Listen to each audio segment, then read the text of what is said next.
안녕하세요. 이상민 회계사입니다. 우리가 같이 공부할 분야가 재경관리사 원가관리회계인데 첫 수업 시간이니까 출제 경향에 대해서 한번 같이 알아보고 수업을 시작하도록 하겠습니다. 우리 문제는 총 40문제인데 기출에서 50, 이 문제은행식으로 출제가 됩니다. 그리고 응용, 기출 문제에서 숫자를 좀 바꾼 곳에서 40% 정도, 그리고 새로운 문제 유형에서 한 10% 정도 출제가 됩니다. 이걸 또 1장부터 7장까지 챕터가 구성이 되어 있는데요.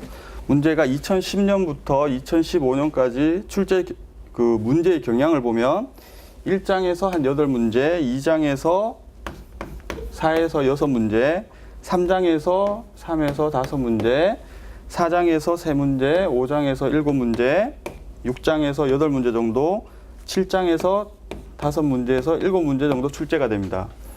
그리고 이 문제들은 계산 형태의 문제가 약 50%, 그리고 서술형 문제가 약 50% 정도가 출제가 되었습니다. 이 패턴은 거의 변하지 않았고요. 제가 수업을 진행하면서 각 챕터별 또 각 절별 기출문제가 어디서 출제가 되었는지는 제가 진행하면서 계속 말씀드리도록 하겠습니다. 이 수업을 하면서 저와 학생 여러분하고 몇 가지 약속을 좀 할 필요가 있는데, 이게 원가관리회계 과목의 특성 때문에 그런 것인데요. 첫째는 목차를 반드시 읽고 복습을 하시기 바랍니다. 그래야지 이해가 더 쉽거든요. 그리고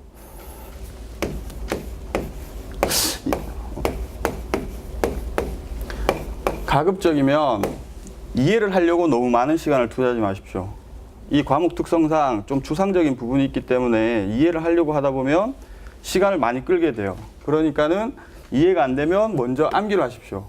그러니까 동일한 시간에 여러 번 반복을 하다 보면 이해가 되는데, 한 번 이해하는데 너무 많은 시간을 투자하고 암기를 하면 다음에 이것이 기억이 남질 않습니다. 공식 같은 것들이. 그러니까 이해가 안 되면 암기하고 넘어간다. 이렇게 하시고요. 그리고 출제 포인트에 집중을 하십시오.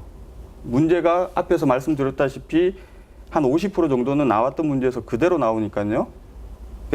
좀 출제 포인트에 집중을 하셔야지 단기간에 합격을 하실 수 있는 그런 과목이다, 이렇게 말씀을 드릴 수 있고, 그리고 제가 가급적이면 강의를 하면서 뒤에 나와 있는 문제들을 같이 많이 풀어볼 텐데요. 눈으로만 풀지 마시고 같이 직접 쓰시면서 그렇게 문제를 풀어보시고, 교재에는 답을 체크하지 마시고 복습할 때는 반드시 다시 혼자 풀어보시길 바랍니다. 그러면 수업에 들어가 보도록 하겠습니다. 자, 챕터 1. 총 3절로 구성이 되어 있는데요. 1절 원가회계의 기본 개념, 2절 원가회계의 흐름, 3절 원가 배분.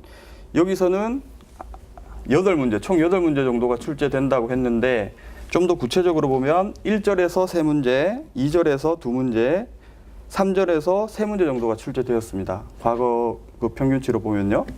그래서 출제 비중이 한 15% 정도 되죠. 여기가 이 교재에서 가장 쉬운 부분이고, 쉬운 반면에 문제가 많이 출제됐으니까 반드시 이해하고 암기하고 넘어가시기 바랍니다. 자, 본격적으로 수업에 들어가서 회계란 무엇인가 같이 한번 읽어보시죠. 기업의 경제적 활동을 화폐 단위로 측정, 기록, 분류하여 전달함으로써 정보 유용자들이 합리적인 의사결정을 할 수 있도록 하는 서비스 활동이다. 그리고 목적에 따라서, 정보 유형에 따라서 재무회계, 관리회계로 나눌 수 있다, 분류할 수 있다. 어떤 분들은 세무회계까지 포함하시는 분들도 있는데, 크게는 이렇게 2가지로 나눌 수 있다는 정도만 이해하고 넘어가도록 하겠습니다. 다음 페이지에 보면은 재무회계와 관리회계의 차이점이라고 해서 표로 나와 있는데, 이 부분도 한번 읽어보시고요. 자, 원가회계란 무엇인가? 같이 한번 읽어보시죠. 재무회계와 관리회계에서 필요로 하는 원가 정보를 제공하기 위하여 제조활동과 영업활동에 관한 원가 자료를 확인, 분류, 집계하는 회계 분야이다. 쉽게 말해서 그냥 제품 원가 계산하는 분야이다. 이 정도로 이해하시고요. 그럼 원가회계는 어떤 위치를 차지하고 있느냐?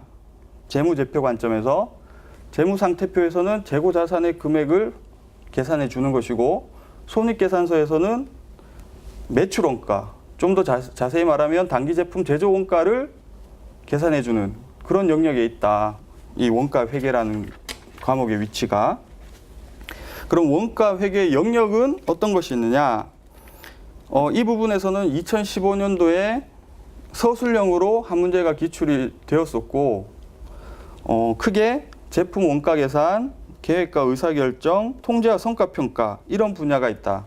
그리고 계획과 의사결정, 통제와 성과평가는 관리회계 영역이고, 제품 원가 계산은 재무회계 영역이다. 정의에 대해서는 한번 읽어보시고요.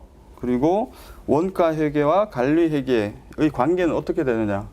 책을 안 읽어봐도 상당히 밀접한 관련이 있다. 이렇게 이해를 할 수 있을 것 같습니다. 그 정도로 넘어가시면 될 것 같고요.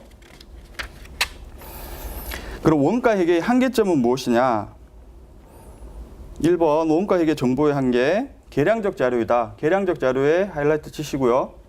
당연히 아까 우리 회계가 계량적 정보를 제공한다고 했으니 화폐적 단위로 계량적 정보라서 정성적 자료는 줄 수 없다. 이렇게 연결해서 이해하시면 될 것 같고, 회계 절차 적용의 어려움, 다양한 상황에 적합한 원가 정보 제공의 한계, 그리고 비용과 효익의 분석에 어려움이 있다. 이렇게 큰 제목 위주로 그렇게만 이해하고 계시면 될 것 같습니다. 참고로 비용과 효익의 분석의 한계점이라고 했는데, 한계점이라기보다는 주의점이라고 이해를 하시는 게 좋을 것 같아요.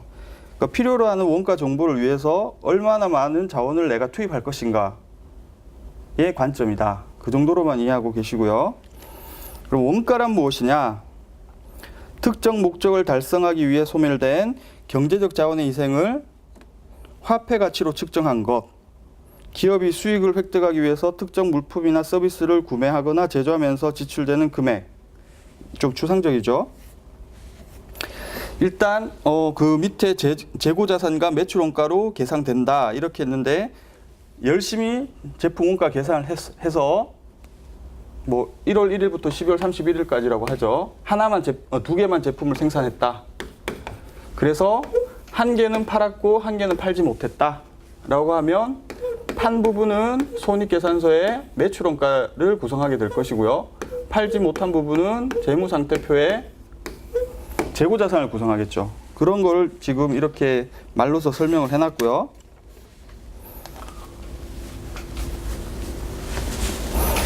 원가의 특성은 어떤 것이 있느냐? 2011년도에 서술형 기출문제로 한번 출제가 됐었는데, 뭐 이런저런 얘기를 막 써놓고 나서 원가의 그 특성을 잘못 설명한 것은, 또는 옳지 않은 것은 이런 형태로 나왔었던 것 같은데, 자, 첫 번째, 경제적 가치가 있어야 된다. 두 번째, 정상적인 소비액이어야 한다. 세 번째, 물품이나 서비스의 소비액이어야 한다. 네 번째, 경제활동에서 발생한 것이다. 이 네 가지로 구분을 했지만 하나로 표현을 하자면, 우리가 제조활동 또는 생산활동에 내가 가지고 있는 원재료나 노동력, 자본을 투입을 해서 정상적인 제조 과정을 통해서 도출된 것만 원가가 될 수 있다. 그렇지 않고는 원가가 될 수 없다. 이거를 네 개로 쪼개서 지금 설명을 하고 있고요. 경제적 가치, 내가 사와야 된다는 겁니다. 내 자원이 투입돼서 화폐적 단위로 하자면 내 돈이 들어가야 된다. 쉽게 말하면 그런 것이고요. 정상적인 소비액이다. 그러니까 정상적으로 제조활동을 통해서 거쳐서 나와야 된다. 그리고 물품이나 서비스의 소비액은 앞에서 말한 거하고 똑같이 내 자원이 소비가 되어야 한다. 예, 경제활동은 제조활동이다. 이렇게 이해를 하시면 될 것 같습니다. 그럼 뭐 한 문제 정도 나왔으니까 가볍게 여러 번 읽어보면 충분히 이해가 될 수 있는 부분일 것 같고요. 뭐 문제 예를 들자면 네 가지 이거를 지문으로 놓고, 세 가지 정도를 지문으로 놓고 하나는 뭐 다르게 뭐 재무회계의 내용을 이렇게 기술해 놓고 옳지 않은 것, 이렇게 문제를 낼 수가 있겠죠. 자, 원가회계와 관련된 기본 개념. 제가 여기 판사하는 동안 잠깐만 읽어보시도록 하겠습니다.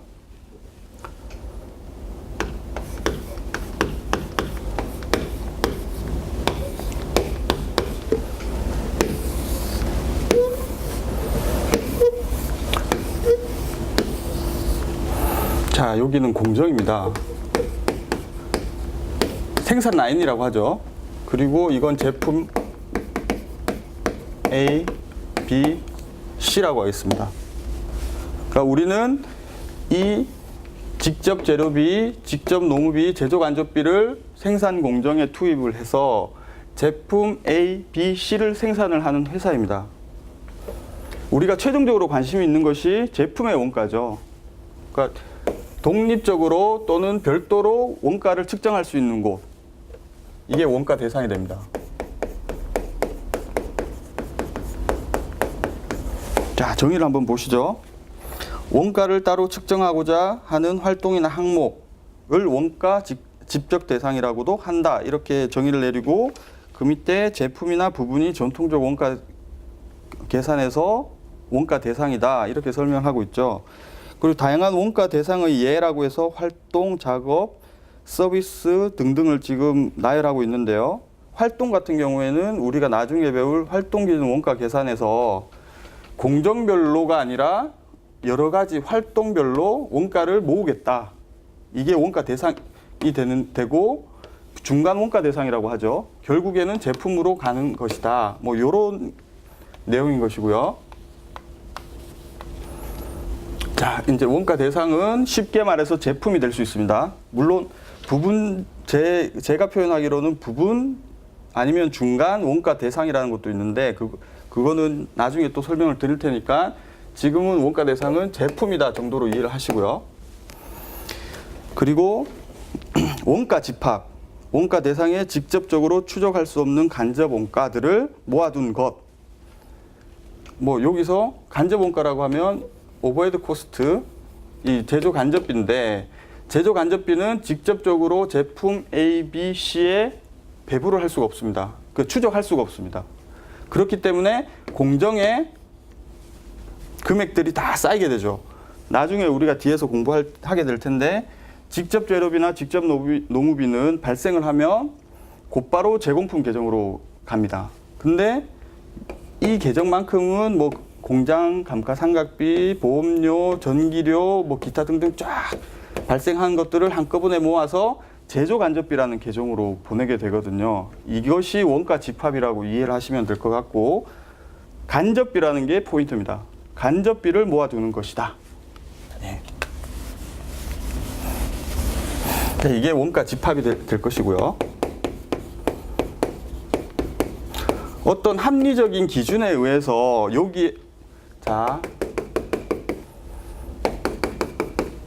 우리 직접 재료비와 직접 노무비는 제품별로 다 추적이 됩니다. 근데 제조 간접비는 여기에서 모여서 이렇게 배부를 해주는데요. 어떤 합리적인 기준이 있어야 되겠죠. 어떤 합리적인 기준이 있어야 되고 가장 여러 가지 기준이 있겠지만 지금 여기서는 쉽게 뭐 기계 시간일 수도 있고 아니면 근로자의 작업 시간일 수도 있고요. 그러니까 이런 기준으로 배부를 하게 되는데 이걸 원가 배분이라고 하고요. 이렇게 나눠주는 거. 이게 원가 배분.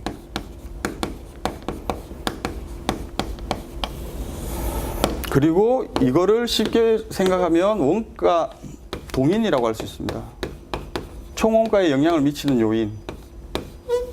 이렇게 이해를 하시면 될 것 같고 지금 원가 행태를 제가 말씀을 안 드렸는데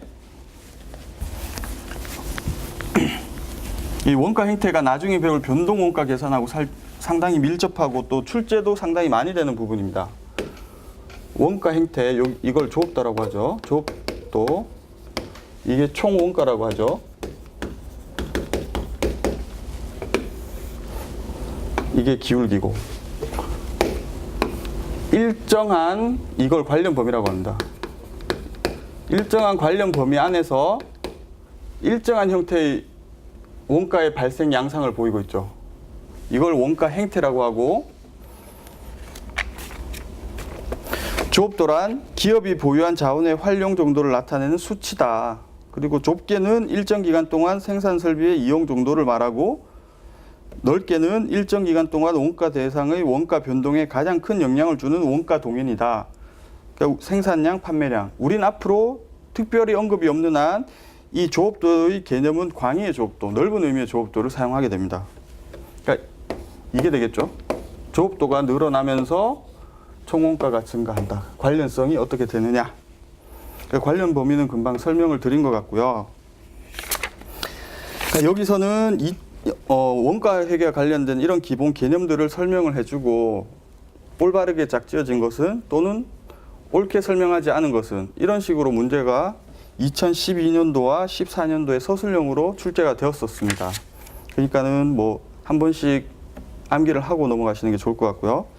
그러니까 정말 중요한 부분이 바로 뒷부분에 원가의 분류인데 목적에 따라서 우리는 원가를 여러 가지로 분류할 수 있습니다. 여기는 2011년도하고 2015년도에 서술형으로 문제가 출제된 적이 있는데 뒤에서 연습 문제 있었던 것 같은데 설명을 쫙 해주고 A, B, C, D 어떤 정의를 내려주고 밑에 뭐 1, 2, 3, 4 이런 식으로 해서 올바르게 정의와 제목이라고 해야 되나요? 뭐 분류 내용이 올바르게 짝지어진 것은 이런 식으로 출제가 될 수 있습니다. 자, 원가 행태에 따라서는 변동원가와 고정원가, 그리고 추적 가능성에 따라서는 직접원가와 간접원가, 그리고 제조활동에 따라서는 직접 재료원가, 직접 노무원가, 제조 간접원가로 구분할 수 있다. 그리고 수익과의 대응관계에서는 제품원가와 기간원가, 의사결정과는 관련원가, 매몰원가, 회피 가능원가와 회피 불능원가, 기회원가와 현금 지출원가, 자산 관련성에 따라서 분류하면 미소멸원가와 소멸원가, 미소멸원가는 재고자산, 소멸원가는 매출원가, 그리고 통제 가능성에 따라서는 통제 가능원가와 통제 불능원가, 시점에 따라서는 역사적 원가와 예정 원가 이렇게 분류할 수 있다는 거 알고 계시고요.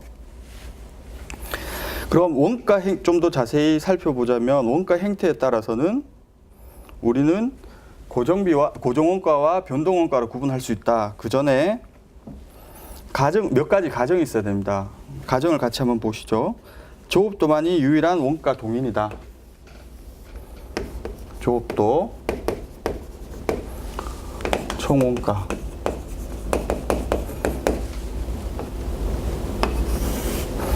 나의 총원가에 영향을 미치는 것은 조업도밖에 없다.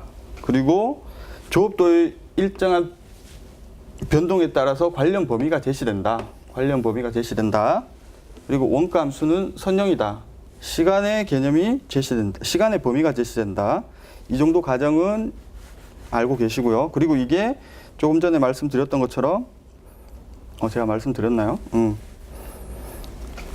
나중에 공부할 CVP 분석의 정의가 또 있습니다. 여기서 몇 가지 더 추가가 되는데 거기서 또 암기를 해야 되니까 지금 암기를 해두는 게 좋을 것 같죠.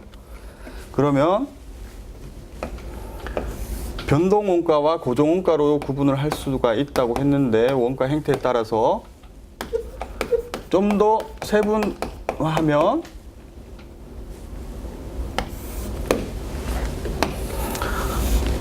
변동원가도 2개로 나눌 수 있고 고정원가도 2개로 나눌 수 있습니다. 그 내용을 서술되어 있는 부분으로 이해하는 것보다 지금 그림이 교재에 나와 있는데 이 그림으로 이해하는 것이 훨씬 기억에 잘 남을 거니까 이거는 반드시 기억해 두시고요. 그리고 이 원가 행태에 따른 분류에서는 문제가 2010년, 11년, 12년, 13년도에 출제가 되었었습니다. 그러니까 뭐 6번 중에 4번 정도 출제가 됐으니까 비중이 상당히 높죠. 그러니까 반드시 이해를 하시고요. 제가 그림을 약간씩 다르게 그리고 있는데 조업도가 0일 때 우리는 원가가 발생하지 않습니다. 이런 원가를 순수 변동원가. 그리고 조업도가 0이더라도 일정한 고정비는 발생하고 그 다음에는 동일한 양상으로 원가가 발생하는 원가, 준변동원가 또는 고정비 성격과 변동비의 성격이 같이 있으니까 혼합원가. 이렇게 구분할 수가 있고요. 고정비는 일정한 관련 범위 내에서 조업도가 아무리 증가해도 총원가는 변하지 않는다. 순수 고정원가. 그리고 일정한 관련 범위에서는 총원가가 증가하지 않지만 그 관련 범위를 넘어서면 동일한 형태만큼 또 증가하죠. 이거를 준고정원가 또는 계단처럼 생겨서 계단원가. 자, 출제를 위해서는 순수 변동이나 순수 고정원가는 그렇게 중요하지 않고요. 이 준변동원가와 준고정원가에서 출제가 좀 되는 경향이 있습니다. 기출문제 하나 생각나는 걸 말씀을 드리면, 임금에 대해서 나는 일정 기간, 이 사람은 기본급이 얼마다. 근데 얼마 이상 초과해서 근무하면 급여를 뭐 몇 시간당 얼마씩 더 주기로 했다. 그러면은 준변동원가. 근데 일정 시간까지는 딱 정해진 금액. 근데 그걸 넘어서면 또 일정의 금액을 더 준다. 그러면 계산원가. 이렇게 출제가 됐었던 것 같아요. 그러니까 이런 식으로 응용을 해서 기억을 하시면 좋을 것 같습니다. 거의 출제가 된다고 봐야 될 것 같아요. 이 분야에서는. 그리고 하나만 더 말씀을 드리면, 순수 변동원가는 조업도가 증가하면서 일정 형태로, 일정 양상으로 원가가 증가한다고 했으니 이걸 총해서 단위당 원가로 바꿔보면, 반대로 순수 변동원가는 단위당 원가는 변동이 없습니다. 그런데 순수 고정원가 같은 경우에는 단위당 원가를 하면 이렇게 되겠죠. 왜냐하면 총 원가가 변동이 없으니까요. 이게 총이고 이게 단위당. 예, 이 그림도 참고적으로 이해하고 계시면 될 것 같습니다. 자, 다음 추적 가능성에 따른 분류. 추적 가능성에 따라서는 직접 원가와 간접 원가로 구분할 수 있다. 그리고 제조 활동에 따른 제조 원가의 행태별 분류, 직접 재료 원가, 직접 노무 원가, 제조 간접 원가. 제조 간접 원가는 또 구체적으로 상세하게 나눠보면 변동 제조 간접 원가와 고정 제조 간접 원가로 나눌 수 있다. 다음 우리 이 그림을 한번 보시죠. 직접 재료 원가와 직접 노무 원가를 합쳐서 우리는 기초 원가라고 부르고, 직접 노무 원가와 제조 간접 원가를 합쳐서 우린 가공 원가라고 부른다. 이거는 다른 말로 전환 원가라고도 부른다. 재료를 제품으로 만드니까. 여기서는 2010년부터 15년까지 한 번도 빠지지 않고 출제가 됐습니다. 기초 원가와 가공 원가의 정의를 아느냐. 서술형으로 나올 수도 있고, 기초 원가와 가공 원가를 숫자를 제시하고 제조 간접비를 계산해서 뭐 제품 원가를 계산해봐라. 이렇게, 또는 가공 원가를 주고 직접 노무비가 얼마인지 계산해봐라. 이런 식으로 간단한 계산 문제로도 출제가 됐었으니까요. 상당히 중요한 부분입니다. 꼭 반드시 암기를 하시고요. 그 수익과의 대응 관계에 따른 분류. 우리는 제품 원가와 기간 원가로 나눌 수 있다. 제품 원가는 앞에서 우리가 원가를 네 가지 특성을 설명을 드렸는데, 그래서 제품이 딱 만들어진 것, 이게 제품 원가고, 팔리면은 매출 원가로 되는 것이고, 그러니까 이걸 재고 가능 원가라고도 한답니다. 예, 그 정도로 아시면 될 것 같고, 밑에 그림이 나와 있는데 이 부분은 2012년도에 서술형으로 그냥 이 그림 자체가 나왔었습니다. 그래서 외부 보고 목적용 제품 원가는 어느 부분이냐 찾아봐라. 답은 생산 원가 이 부분만인데, 이 기출이 한번 됐었으니까 그림을 한번 보시고, 정부 계약하에 원가 보상용 제품 원가는 연구 개발부터 생산까지다. 그리고 처음부터 끝까지 연구 개발부터 고객 서비스 원가까지 모든 걸 우리는 제품 원가로 하겠다라고 하는 것은 가격 책정 및 제품 관련 의사결정을 위한 제품 원가다. 이렇게 되어 있는데, 수명주기 원가 계산에서 주장하는 그런 제품 원가 그 범위고요. 여기서도 이 그림도 한 문제가 출제가 됐었지만 2012년도에 제조원가 항목은 무엇이냐 해서 출제가 되었었습니다. 기간원가에 여기 뭐 예시가 그림에 엄청나게 많이 적혀 있는데 이걸 암기하실 필요는 없을 것 같고요. 그 왼쪽 밑에 제조활동과 무관한 기간원가라고 해서 비제조용 소모품 사용액, 일반 관리직원 인건비, 그리고 쭉 내려가서 비제조용 사무소모품비라고 되어 있습니다. 내용이 전부 다 제조와 관련이 없는 것들이다. 그렇게 이해를 하고 넘어가시면 될 것 같고요. 의사결정과의 관련성에 따른 분류. 이 부분부터는 좀 관리회계에서 많이 쓰는 그런 그 목적에 따른 원가의 분류인데, 관련 원가와 매몰 원가. 관련 원가는 의사결정 대안 간의 차이가 나는 원가다. 매몰 원가는 과거의 의사결정으로 인하여 이미 발생한 원가로서 향후의 대안 간에 내가 경영자가 어떤 의사결정을 하든지 간에 차이가 발생하지 않는 원가다. 2012년도하고 15년도에 서술형으로 출제가 되었었습니다. 이 매몰 원가에 대해서요. 그러니까 암기를 하고 계시고요. 회피 가능 원가와 회피 불능 원가. 말 그대로 경영자가 특정 대안을 선택하지 않음으로써 피할 수 있는 원가가 회피 가능 원가, 피할 수 없는 원가가 회피 불능 원가. 이 정도로 이해를 하시면 될 것 같고, 기회 원가와 현금 지출 원가. 기회 원가는 선택된 대안 이외의 다른 대안 중 최선의 대안을 선택했더라면 얻을 수 있었던 최대 이익 또는 최소 비용. 대안이 A, B, C가 있다고 하죠. 그리고 각각의 대안으로부터 얻을 수 있는 이익이 우리가 이렇게 있다고 치면 우리는 합리적이라고 한다면 당연히 대안 A를 선택을 하겠죠. 그러니까 이걸 선택하고 보니까 두 대안이 있는데 B 대안이 더 큰 이익을 가져다 주죠. 그러니까 이것이 기회의 비용이 되는 것입니다. 그리고 현금 지출 원가. 현금 지출 원가가 2011년, 12년도에 계산 문제로 출제가 된 적이 있는데요. 이 교재에서 나온 것처럼 우리 한번 예를 들어서 한번 풀어보겠습니다.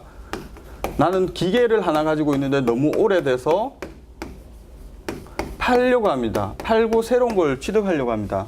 그러니까 신기계가 100원이라고 하고 구기계가 50원이라고 하죠.